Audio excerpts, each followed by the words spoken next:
Hey, I'm Vinh, and this is Seattle Eats, a food podcast from the Seattle Times and KUOW.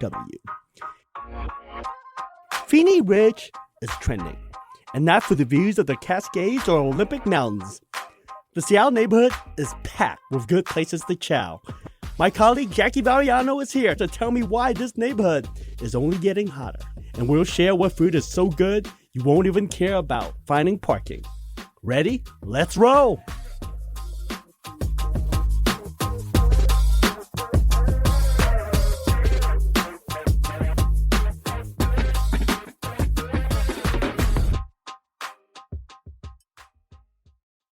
Hey, Seattle Eaters! Jackie Varriano is in the house! She's a food writer at Seattle Times and our returning champion. Jackie, welcome back! Thanks for having me. In the future, I'd like to be introduced as your favorite co-host, just to let you know. I tell that to all the co-hosts, but but you really mean it with me. But I really mean it with you, Jackie. You are the best. Thank you. Thank you. But I do love you because you always come up with great story ideas. You're always on top of things. And this, I could tell listeners, this is one of the must-read in the Seattle Times, where Jackie picks a neighborhood and she'll look at some of the best bites. It's just a great way to discover this city, especially if you're new to Seattle. And if you're not new to Seattle and look for a good grub or good places to go in nearby neighborhoods and suburbs. So today, I want you to tell us about the hottest food street in Seattle right now. First of all, I feel like I'm going to Venmo you $20 later for that really nice build-up on how great my articles are. So I just needed to be gassed up today. Well, I've been telling you about this as the hottest food street in Seattle for over a year, I feel like we've been talking about. And I should say, much to my chagrin, I didn't believe you when you highlighted that Phinney Ridge has the best food street, Greenwood Avenue. Yeah, on Greenwood Ave. When we all chose a great food street, and I was like, listen up, you guys, I actually have it. And now it's only gotten stronger because more restaurants are opening on this street, which is just furthering, my thesis statement. So I appreciate all those restaurant owners for proving me right. When you put it all together, there's a larger story about this neighborhood. Why is Phinney so popping now? I think that it's partially the neighborhood has been going through a lot of change. There are a lot of new buildings that had really shiny new retail space, and that has let a lot of people open up new spots. It's also really diverse in flavors. It's not just pizza places and burger places. There's a lot of different kinds of cuisines to choose from. There's also not really any chains up there, so everything feels like it has a specific point of view. I think the residents would tell you it's always been cool, and now just the greater Seattle area is discovering it, but there has been a lot of change. Yeah. Jackie, my epiphany that it pains me to admit that I'm wrong and you're right, but that Phinney is the hottest street or the hottest neighborhood in Seattle is because I cannot freaking find parking on a Friday or Saturday night. I think it is harder to find parking on Phinney than it is in Pike and Pine Corridor, than it is in Ballard. Nobody has a driveway in that neighborhood, so all the residents park in the street as well. You're fighting the residents. Exactly. And I shouldn't be. My friends tell me I shouldn't be self-conscious, but Jackie, I kid you not, I park and I look around and it's like I'm stealing something, but just I don't want people to see me. Oh, yeah. Because I feel like I'm trespassing on the neighborhoods. Yeah. And I should back up here and say that parking on Phinney was so difficult. It brought me back to one of my worst parking incidents in my life. This is like a segue to Tan's dating life. So, this is my okay. Hold on. I got popcorn for this. Tell me more. So last year, I went on a second date, and I drove her over to my house. This is a central district, and I live in a townhouse. I don't have a driveway. I don't have a parking spot.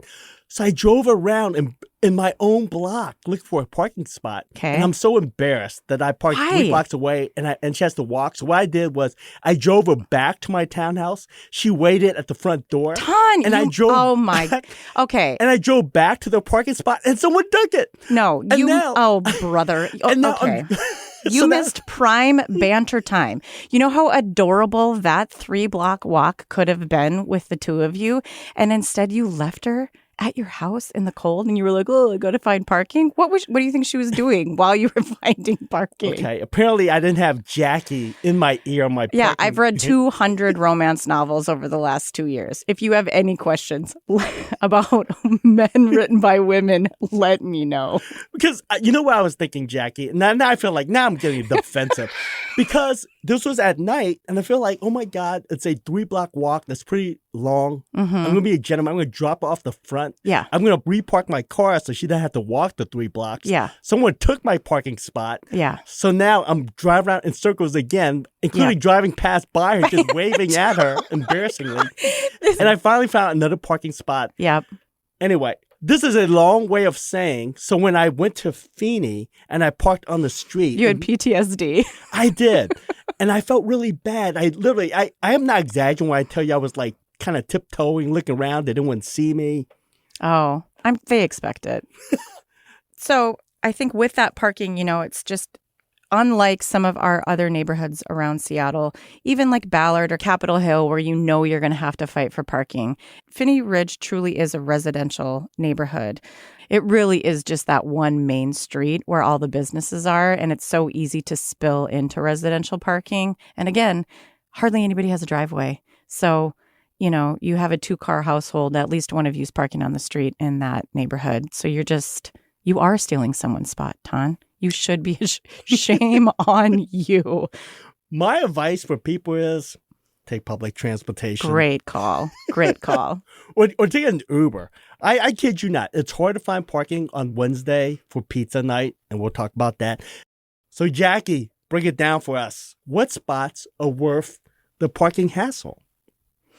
So my first pick, which has been there for a while, it was on my original Food Street article, is Ben's Bread. It's on 70th and Greenwood, and it's in one of those new builds. It shares kind of retail space with Holy Mountain and Lioness and Doe Bay Winery, and they pretty much do everything from morning until late afternoon, where you can get whole loaves of bread, but you can also get sandwiches and little great cookies and other pastries. And then now they have added this Wednesday night. It's the only night that they're open, and they do pizzas on Wednesday night, and they're just terrific pizza. This is probably the hottest, on Wednesday night, the hottest spot to be is at Ben's Bread for their pizza pop-up. The line is at least 2 blocks long. You have to be there at least a half hour before they open, because they will sell pizza. Is that correct? I mean, they only do it from 5:30 to 7:30, and I would say they're probably sold out by 6:30. You want to get there and get in line and, get yourself a little beer or a glass of wine. Speaking of which, let me tell you what happened to me, Jackie. I'm always punctual. I was there at 4:30, ladies and gentlemen. Was there a line? There was not a line. So I sat down. I had a drink at Holy Mountain. I was like, oh, well, this is easy peasy. It's 5 o'clock. There's no line. And then I went up to use the restroom. And thank goodness I did, because as soon as I used the restroom, I said, whoa, where's this line coming from? And you saw, and you were there early enough to be first in line, and you ended up like 15. Yeah. So I got back in line at 5:15, and there was 28 people ahead of me. Oof. And by 5:30, the line was 2.5 blocks long. And listeners, this is how they break it down. They go down the line. They ask how many pizzas you want. And by that, they'll calculate when they're going to be sold out. So by around 6:30, they say, hey, bad news. Sorry, everybody. We're sold out. Oh, that feels like old school pop-up days where they kind of try to put a limit on how much you can have, because people for certain pop-ups used to just go up and order the entire menu. Yeah. And I'm always curious how this works. This is what keeps me up at night, listeners. So as they go down this line, Ben's Bread, asking people how many pizza they want, what if I change our mind? Because I do change our mind. Because if I see someone with a great pepperoni and cheese-it pizza, I'm just like, I want that. Make that 3 pizzas. So is someone behind me just screwed because I did that? Yes, 100%. This is how community stands up for each other, Ton. You stick to your order. The only thing you can add is the garlic knots, which you definitely should, by the way. Oh, yes. But enough of that. We should talk about the pizza itself. What did you think? I thought it was a really great pizza. It's got a beautiful sourdough crust. It is tangy and sharp. I think they show a really nice restraint with the toppings. I had like a classic cheese pizza, and then I also had one that had kind of spicy salami on it and fresh ricotta. It's swoon worthy. I love a pizza. If you were blindfolded and you sample Ben's pizza, it is so sharp in terms of sourdough. Yeah, but right? I think it's just like pizza with a perspective. Like there's just an actual flavor. The crust is a main character in this pizza. Yes. And everything else is like secondary as a role player. Yeah. And it is like no other pizza in Seattle. So, Yeah. and I think you're either going to love it or you hate it. And I'm with you. I do. I do like it. I'm a fan. But enough pizza talk. What else do you have on Phinney that you love? So now we're going to do a hard right turn from pizza and talk about teriyaki, which is another food that Seattleites have a lot of big opinions on. It's, really? Yeah. Weird. I know. Shocker. So it's Grillbird. It's on Greenwood Ave. It's actually right across the street on Greenwood from Ben's Bread, also in a new build. And I think for a lot of Seattle families, teriyaki is kind of like a no-brainer. Oh, we didn't want to make dinner tonight meal. My oldest daughter has celiac, and finding good, like reliably good gluten-free teriyaki is like finding a unicorn in this city. But now I have Grillbird. They also have an amazing katsu. They've got a burger. They've got a shrimp sandwich that you allegedly love that we can disagree about. Whoa. What do you mean disagree about? What is your feeling about this shrimp sandwich? I don't love it. Okay. I should tell listeners, so Grillbird serves a shrimp patty sandwich, and it is a riff on a McDonald's fish fillet or fillet of fish sandwich. I don't understand. Have they ever had a fillet of fish? Because it's not the same. Anyway, listeners, Jack, I just have one question for you. Yes. Why do you hate America? How do you not love this riff on McDonald's fish fillet? Because it's and listeners, fancy. Sometimes fancy things are worse, okay? Before you take Jackie's side in the shrimp debate, take it. I just want people to know, I saw Jackie kick a puppy this morning. Yeah, she is not that's a good after person. Ton's cut the line at Ben's Bread, actually. So don't try to pretend like you waited for 45 minutes. You haven't waited in a line in 14 years.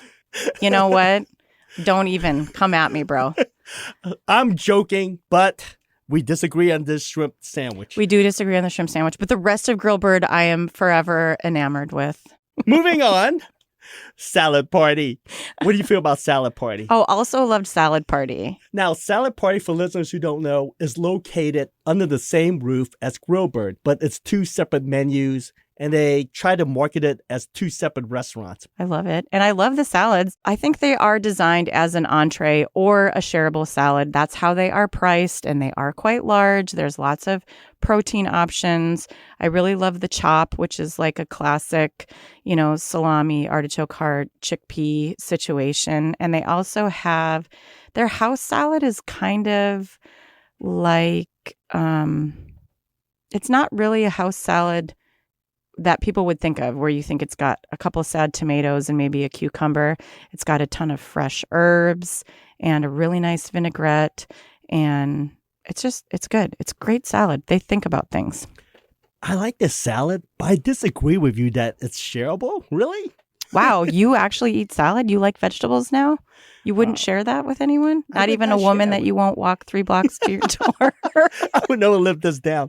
I can see my emails coming in now. Yes, email Ton for dates. I will give him the advice prior. So Salad Party, when I look at Salad Party, I look at salad as an entree, not as a family-style dinner. But you think that's more shareable? I think it's shareable. Like if you're getting if you're getting the teriyaki and you wanted a salad on the side, or the burger, or the katsu sandwich. I would take the katsu sandwich like any day of the week over that shrimp sandwich. And speaking of a better sandwich, I have one for you. Oh, what is it? Well, it's at Fortuna, which is a little bit kind of in that weird amorphous cloud between Greenwood and Phinney. It's still on Greenwood Ave. I'm going to call this neighborhood Phinney Wood. I think there's a blog, Phinney Wood. Yeah? Yeah. Fortuna is a new sandwich spot. They're just open for lunch. It's also one of those places I think you have to get there early and get in line, because I was driving by trying to find parking, strangely enough, at about 11:15, And I thought, oh, I'll just get there early. No, I was like number 9 in line at 11:20 by the time I found parking 2 blocks away and walked there. Wow. And I love them for the fact that they have these simple sandwiches. They don't actually make anything other than the bread. It's a collab with Bakery Nouveau. It's a Tuscan-style flatbread. Do you have a favorite sandwich? I love their tuna sandwich. Oh. It's really good. And it just has Kalamata olives and celery and tuna and lettuce, and it's great. I got to try that because I had the mortadella sandwich, and that became one of my favorites in the city. I won't say too much. We did a whole episode on mortadella sandwiches. I actually did not have the mortadella because you're kind of the mortadella king of Seattle, and so I wanted to go my own way. Oh. So my favorite sandwich outside of the tuna one is the Fortuna, which has porchetta on it. It's got truffle gorgonzola, a lemon olive oil, there's pickled onions, there's arugula, there's olives. So that is a lot of strongly flavored ingredients that could fight against each other, but it really sings. Enough Fortuna, because the line is long. We should tell listeners, I would say the worst line is Ben's Bread for pizza night Wednesday. Mm-hmm. The second worst line, or the second longest line, is Fortuna. It's Fortuna. Let's make a line at Grillbird. They deserve a line. It's good enough. I don't want the line, because I don't want people stealing. Well, we already established you don't wait in line. No, stop it. You'll be like, hey, it's Ton Vinh. I'm just here for my shrimp. Give you like a backdoor deal. Speaking of Grillbird, a few blocks south of that is a place called Roy Thai Restaurant. How's that for a segue in avoiding the topic? 100%. Great. You're a professional. Have you been to this place, Jackie? No, I feel like it just opened. I have not been there. Have you? I have. Let me tell you, if I could. If you have ever been to Pesto Rock or Sen Noodle Bar, both places in Ballard, probably considered two of the best Thai food in Ballard, they have opened a third place. It's called Roy Thai. It's on Phinney Avenue. They specialize in Southern Thai cuisine. And for those who don't know the difference between Northern and Southern, I would say, is spicier. They use more chili in the food. There is more coconut milk, more coconut-based curries. There's more seafood. What I love about this place, Jackie, is there's no pad thai on the menu. Oh. Yeah. What will people do? What will they order?